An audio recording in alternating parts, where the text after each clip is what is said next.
All right, everybody. All right, everybody. What's going on? And welcome to today's edition of Swag Talk. This is the show we cover the swag inside and out. I'm your tour guide around the swag coming at you. C Wells, I forgot my name, coming at you, and we're gonna do our HBCU Top Ten show today and point spread show. Also, we have our Alcorn State at Texas Southern recap. That game happened on Sunday, so we're gonna recap that and do our top 10 and the point spreads, man. So y'all know how it go down, man. Thank y'all for rocking with us. Make sure y'all hit those socials. Facebook is Swag Talk, Instagram Swag Talk, Twitter Swag Talk 76. Upcoming shows this week, Wednesday week 12 preview, Thursday Swag Smoke Live, 6 p.m. Central, 7 p.m. Eastern. Week 12 recap coming at you on Sunday. And next Tuesday is our HBCU Top 10 show for heading into week 13. And still got that basketball preview coming, man. So at some point I'm gonna drop it. Hope probably be Monday coming up. Go ahead and do that and get that rocking. Also, some big news might be coming around the bend in a few other places. So stay locked in with us. Anything we get, we putting it out. Y'all make sure y'all subscribe to the channel. Hit that like button, hit that subscribe button, hit that join button if you want to become a member. Otherwise, you can support the show with the Cash App, $ Swag Talk, or you can hit the Super Thanks button to show a little love that way. So let's go ahead and jump directly into the recap of Sunday's game. TSU jumped all over Alcorn on yesterday, on Sunday by a score of 44-10. Texas Southern jumped out to a 14-0 lead before Alcorn even got on the board. And took a 35-7 lead into the half before they scored a few more points to wrap this thing up. Really, I'm not surprised TSU won because TSU has been playing a lot of close games this season. Had a lot of games that were right there in the grasp, but they couldn't close their hand and seal a deal. I'm surprised more about the margin of victory.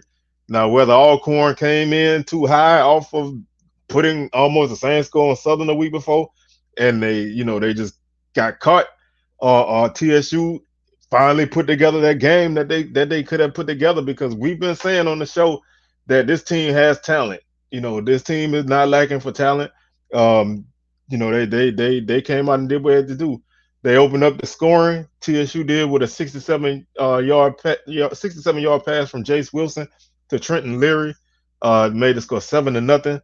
That came with 10:02 left in the first. With 4:17 left in the first, Ladarius Owens will get a 10-yard touchdown run, extra point good. Tigers led 14-0.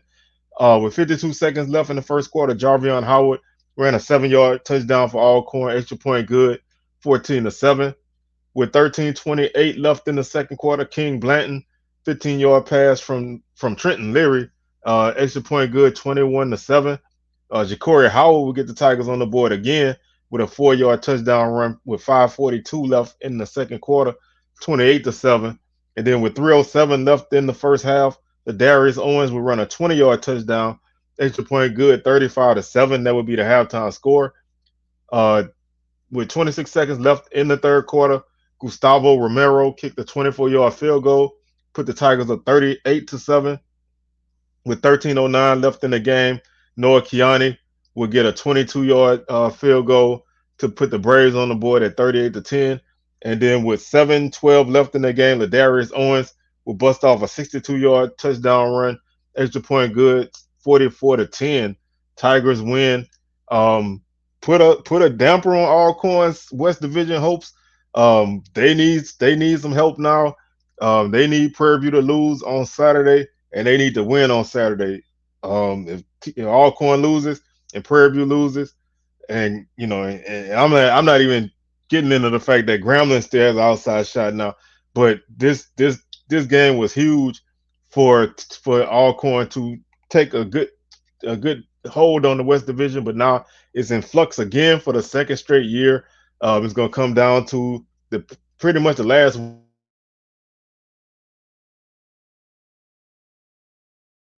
Tigers had 20 first downs on the night. Alcorn 14. Alcorn 59 yards on the ground. That TSU defense really stepped up big this week. 26 carries, 2.3 yards per carry, one touchdown. 196 yards rushing for Texas Southern. 37 attempts, 5.3 yards per carry, four touchdowns. 259 through the air for Alcorn. 19 of 40. No touchdowns, one interception. 303 for Texas Southern, 18 of 24, two touchdowns, no interceptions, 318 yards for Alcorn, total offense, 66 plays, 4.8 yards per play, one fumble, and they lost it. They had five penalties for 49 yards. TSU, 499 total offense, 61 plays, 8.2 yards per play. They fumbled twice but didn't lose any of them. 10 penalties for 65 yards. Alcorn punted for a 30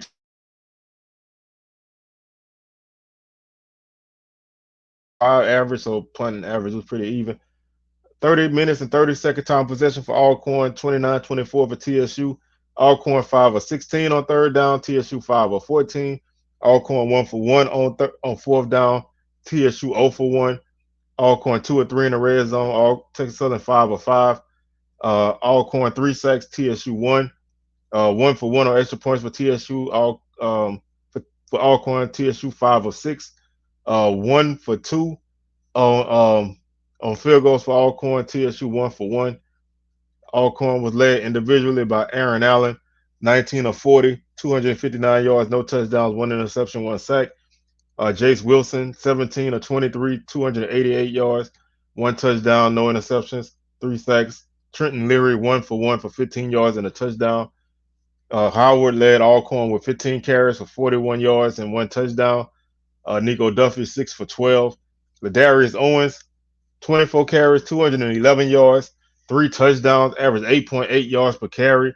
He is now the TSU all-time leading rusher, and in my opinion, the SWAC player of the year.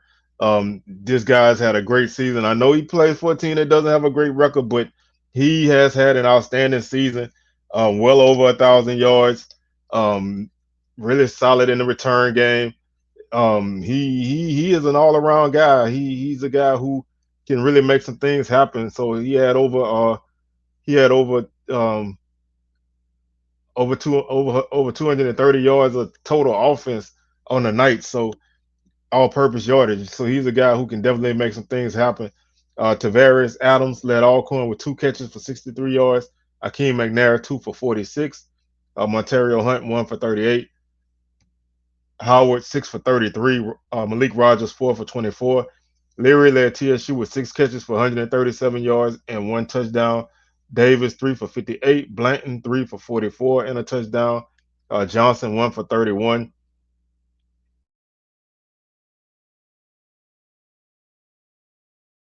Each had two tackles for loss to lead the team. Ellis and Dawson each had 1.5 sacks.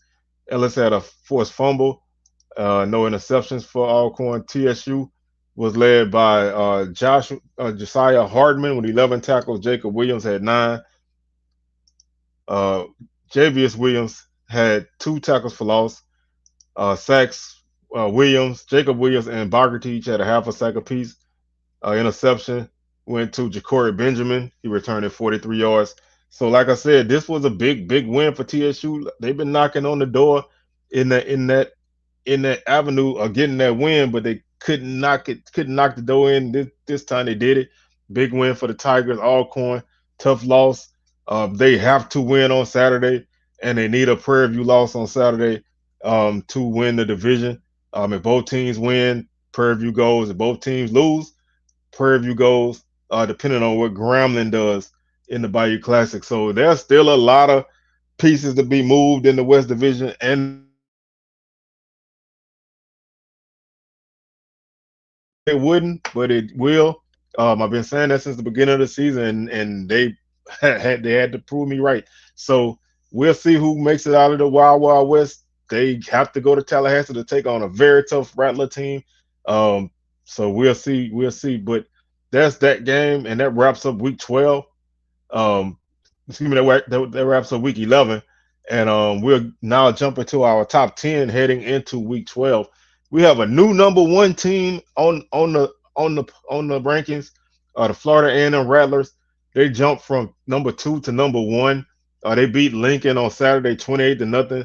In a game they kind of just got through and did what they had to do to get that win. They play Bethune-Cookman on Saturday in the Florida Classic in Orlando. Rattlers are 9-1. They're going to the SWAC championship. They're playing for an opportunity to finish the regular season 8-0 in conference play. Um, they are really hot right now. They are on an 8-game winning streak, looking to make it 9 before they go to the SWAC championship, and then hopefully for them the Celebration Bowl. They are the SWAC's best chance to pick up a win in that game. Number two, I have Bama State right now, and believe me, that's a surprise. Early in the season, this team wasn't even in my rankings, but they've been winning. They haven't been winning pretty, but they've been winning. And when you win, you move. I mean, heading into week 7, they weren't even ranked in my poll, so they have won games. They have won them by defense. Offense has only did enough, but the defense is one of the best defenses in HBCU football, and they've been carrying this team in a multitude of ways. Their offense basically went to sleep in the second half. Defense picked up the slack and got the win for them in that game. They close out their regular season, where they close out their SWAC season at Prairie View on Saturday. They still have the Turkey Day Classic against Tuskegee on Thanksgiving. So they have 2 games left. They have an opportunity to finish at 8-3, which would be a nice feather in the cap for Coach E-Rob, as this team continues to get better. Now, the offense still hasn't played a good game yet, but they have done enough to put some points on the board, and defense has carried them the rest of the way. So they moved up from number 4 to number 2. Jackson State moved from 5 to 3. They were off on Saturday. They play Alcorn on this Saturday. Tigers are 7-3. Like I said, they moved up from the number 5 spot. They have a big game against Alcorn. Opportunity to finish 8-3 as well. Finishing a tie for second place if they won along with Bama State. So they have a chance to finish with a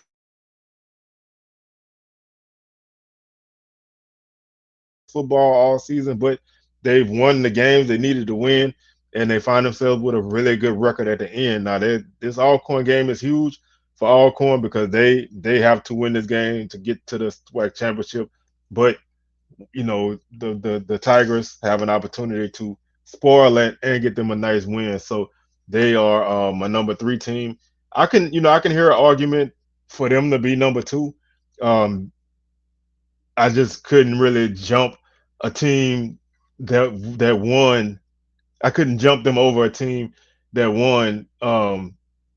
Not in this aspect. So they finished, and they are in the 3 spot instead of being 2 over Bama State. Um, next team we have is another addition to our top 10, and that's Howard. They picked up a huge victory over North Carolina Central on Saturday, and not just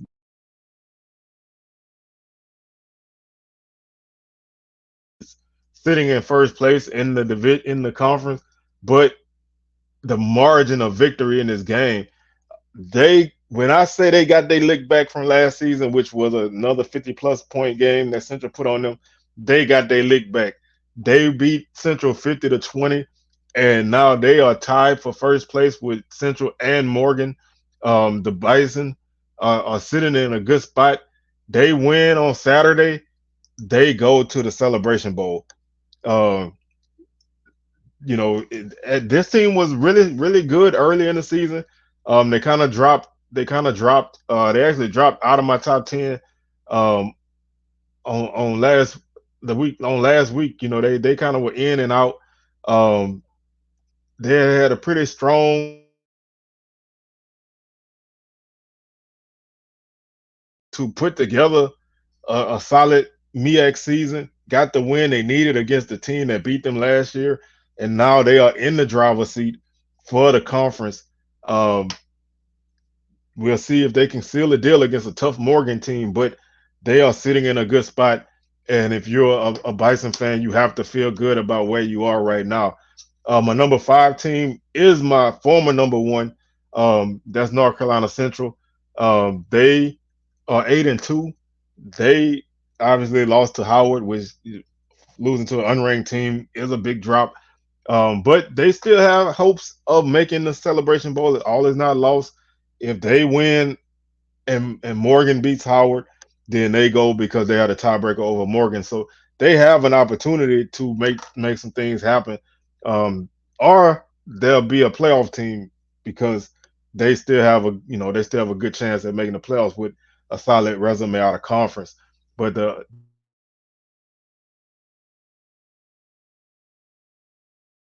so they have a chance to get back on track and still, like I said, still have a good chance to make the Celebration Bowl. I'll go to the playoffs. This is a postseason team, one way or the other. Um, so we'll see how they finish in that round. Just wanted to point out, obviously Howard 5-5. They close out with Morgan State at home, so that's an opportunity to win at home and go to the Celebration Bowl. Number six is Alcorn. Excuse me. Number six is Prairie View. They jumped from 8-6 with a victory over Southern on Saturday, 27-21. They are tied for the lead right now in the West Division. They win on Saturday, they go to the SWAC championship, regardless of what Alcorn does. If they lose and Alcorn wins, then Alcorn goes to the championship. If they both lose, then it comes down to what Grambling does in the Bayou Classic. So there's a lot of jumbled mess in the SWAC West, but the Panthers have won 2 games in a row after losing to FAMU and Houston Christian. They won their last 2 games. They are they're sitting pretty right now. They're back in the driver's seat in the SWAC West, and they have opportunity to slam that door. They're 5-5 as well this season, so 5-2 in conference. They have a good chance to make some things happen and make the SWAC championship game for the second time in 3 years. So they have a good opportunity of that happening. Number seven is Alcorn. They dropped from number three. TSU beat them 44-10 on Sunday. Um, like I said in the recap, TSU winning was not the surprise. The margin of victory was the surprise, and that's the reason why Alcorn dropped like they did. They had a chance to really put themselves in a good spot in the West with this game, and they let it go. And now they need to beat Jackson State in Jackson on Saturday to make it there. The Braves lost a 5-game winning streak. They are 6-4 now. So they had a great opportunity, but they let it slip, and now they'll have to try to get it out the mud to get back to where they were. In the rankings, they lost on Saturday to Eastern Illinois by a score of 30-17. This team has kind of slid a little bit lately. They are now 1-2 in the OVC Big South. They are 6-4 overall. They've lost 2 games in a row. They have not played well away from home. They are 1-4 on the road.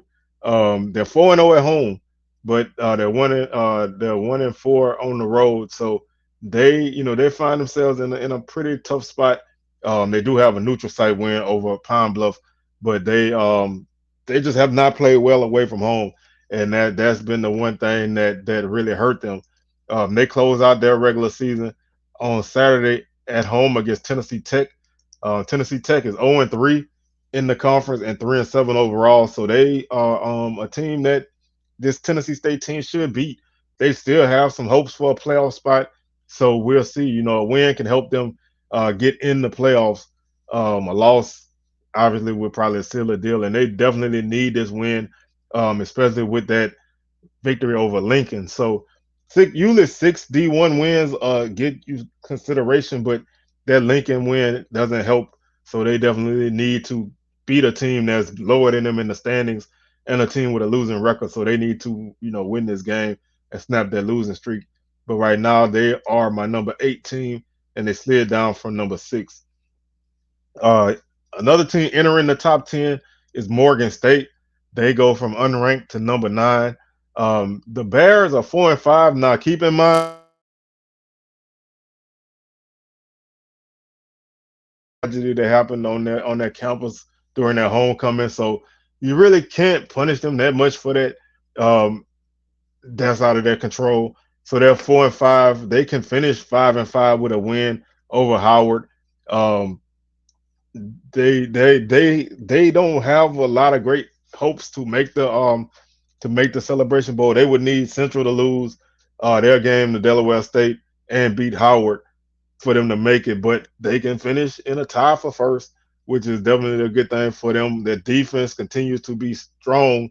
They beat South Carolina State by a score of 20-17 on Saturday. The Bears are still, they still have a good opportunity. They're 3-1 in conference. They are 1-3 at home. They have not been a good home team. They're 3-2 on the road, so that definitely helps. Going to Howard, they play a little bit better on the road. They haven't played well at home at all this season, so maybe playing away from home can help them. Um, we'll see. They have a good chance to make some more chaos if they can win that game. And rounding out our top 10 is Grambling. They jump back into the top 10 by beating Pine Bluff 43-14. That was their get right game. They head into the bye week before the Bayou Classic to kind of rest and regroup.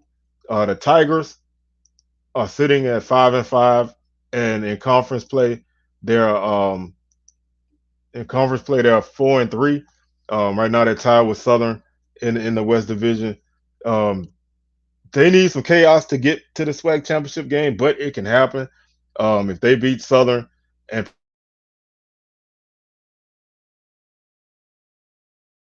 beat Southern, and then you get into all the tiebreakers and stuff. So they have an outside chance, but they are kind of in a situation Southern was in last year, where you need a lot of craziness to happen.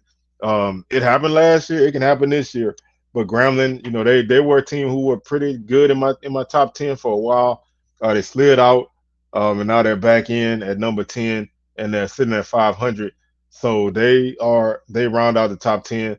My honorable mentions: Southern, they're 5-5 and fading. They need to beat Grambling to avoid a losing season. They haven't looked good this last month really. So can they fix those problems and get themselves in a good spot? We'll find out. But right now it doesn't look that good. Hampton, they are also 5-5. They have really really slid for the most part in conference play. They like I said, they're 5-5, 3-4 in conference. They lost to William and Mary on Saturday by a score of 31-10. They close out their season at Elon, so not a lot of opportunity for the Pirates, but they can finish 6-5 if they were able to pick up a win over Elon. But Elon is battling it out for the top spot in their conference.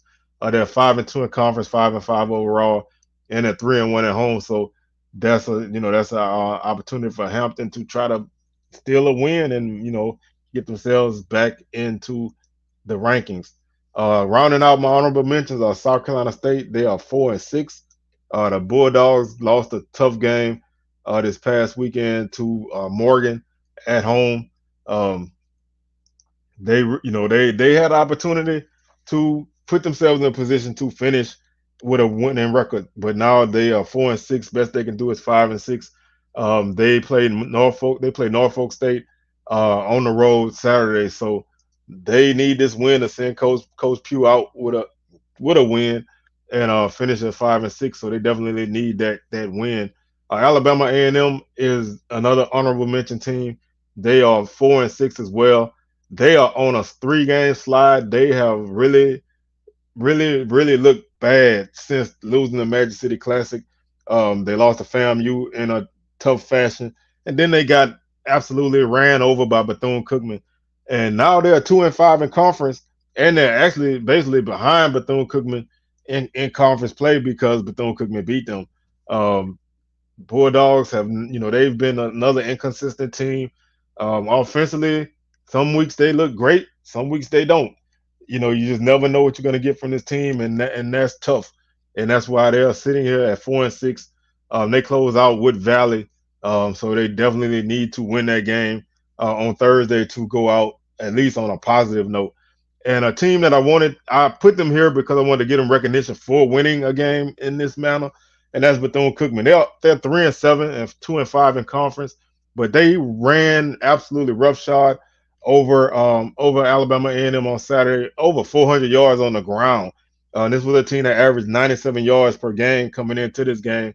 So having them play the way they did and come from behind 14 to nothing to score 31 unanswered and win, I wanted to get them that recognition. So big win for Coach Woody and his guys. And of course, they close out with the Florida Classic on Saturday against Florida A&M in Orlando. So that's our top 10. Let's look at the point spreads before we get up out of here. Alabama State is a 7-point favorite at Prairie View, 44 and a half over under. This is a very interesting game.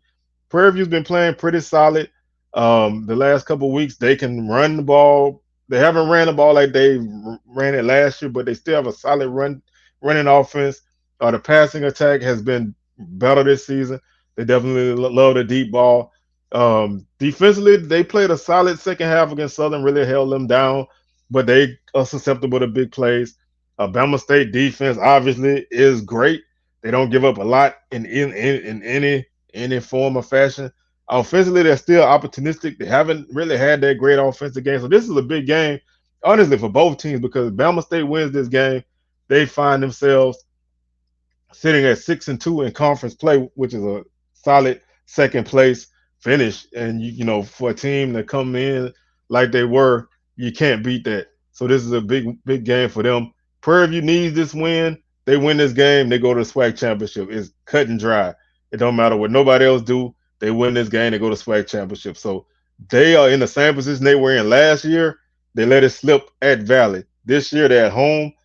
They don't want to let it slip. So if they can seal a deal, they go back to the SWAC championship. If they lose, it gets ugly. So that's the reason why that's a big game right there. Alcorn is a 12.5 point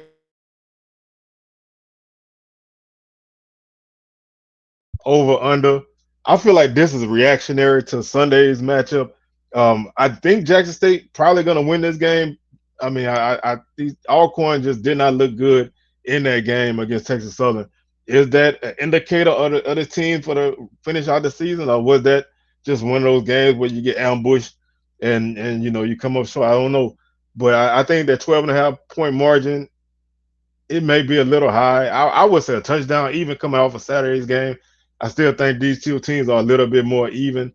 But we'll find out if Alcorn got it in them to put that game behind them and pick up the win. So I'm going with Jackson State in this game, but I would think the margin would be more like 7 than 12.5. Texas Southern and Pine Bluff in Houston, Tigers favored by 19.5. UAPB is a bad team. They are really a bad team right now. They have struggled with everybody. They've lost all their games by double digits in conference play, other than the Alabama A&M game. So I think TSU wins this game. Ladarius Owens runs wild against this defense. I think you can bump that spread up to 21, make it a 3 touchdown margin. So I don't have a problem with that. Florida A&M a 16-point favorite over Bethune-Cookman, over under 48.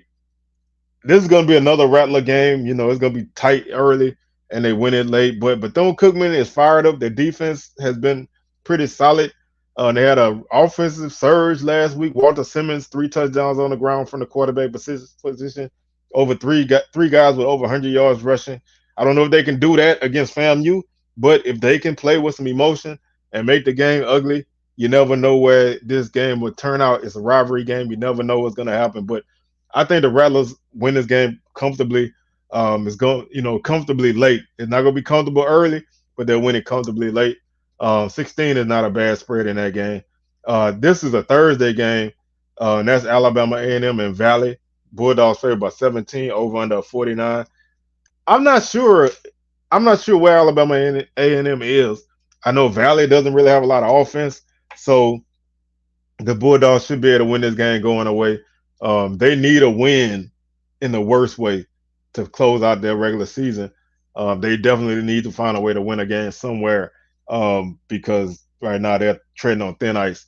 Other HBCU games that we have on the schedule: North Carolina Central favored by 21.5 over Delaware State, over under 59.5. Delaware State's not a good team. They've really struggled this season. Um, they are 0-4 in conference and 1-9 overall. 0-5 on the road. So I think Central, I think they get some get back from losing last week, and they find themselves with a win. I think the margin can be bigger than 21, but that's a safe margin, um, as they kind of put last week behind them. Hampton is an 18-point underdog to Elon. Like I said, Elon's battling it out for the top spot in the CAA. Hampton's trying to finish with a winning record, but I think Elon wins that game. I think that margin is probably pretty fair. Most of the losses that Hampton have had in conference play have been double-digit margins, so that's a fair margin. Howard 9-point favorite over Morgan. This should be an interesting game. Morgan's defense is tough. Howard loves to run the ball. This will be a physical game. There's a lot on the line in this game. Um, who can handle the pressure is gonna be the difference. Morgan plays. They've been playing better away from home than at home, but I think Howard wins this game. 9 points is fair. With Morgan not necessarily having a great offense, but their defense is pretty solid. So we'll see. But 9 points is not bad. Um, Tennessee Tech is a 10-point underdog to Tennessee State. Tigers need this win to get them some playoff opportunities. Um, they've been on a little bit of a slide to close out the season, so they definitely need to pick up a win to find themselves at least in a good spot. They've lost two in a row, so you want to end the season on a winning record and possibly put yourself in the playoffs, and finish 2-2 in conference. So we'll see if they can make that happen. And our last game is Norfolk and South Carolina State. Spartans favored by 4.5 over the Bulldogs. 53 point over under. I think coach I think Coach Buddy Pugh goes out with a win. I mean, Norfolk's not has not played well for stretches of the season. Coach Odoms has had a rough time with these guys. They're one the Spartans are 1-3 in conference, 3-7 overall. So I think South Carolina State can win this game. I think I would actually favor them in this game over Norfolk, but I understand, that that the Spartans are playing at home. So that's gonna do it for our show today. We'll be back tomorrow with our um, week 12 preview, and Swag Smoke live on Thursday, 6 p.m. Central, 7 p.m. Eastern. Week 12 recap coming at you on Sunday. HBCU Top 10 and Point Spread Show coming at you next week on Tuesday. So we got a full week coming at you, and we'll catch y'all on the rebound. Peace.